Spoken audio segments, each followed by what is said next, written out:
In today's video, I'll teach you how to insert horizontal lines in MS Word. So first of all, what you have to do is simply place the cursor where you would like to insert the line. After you do that, click on the home option. Now you'll be able to find various options over here.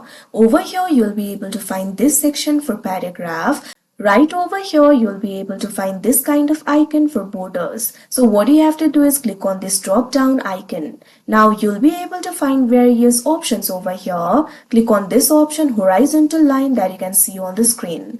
Now you can see over here the horizontal line has been inserted. If you double click on it, you can see over here you'll be able to format the horizontal line. You'll be able to select the width and height over here. Likewise, you can also select the alignment. Also, you'll be able to select the color. If you want to select the color, click on the drop down icon of the color option. Now simply click on the color of your choice and click on this option OK. Now after you do that, you can see over here the color of the horizontal line has been changed. So like this, you can also format the horizontal line. So that is how you insert horizontal line in MS Word. I hope you found this video helpful. Thank you for watching.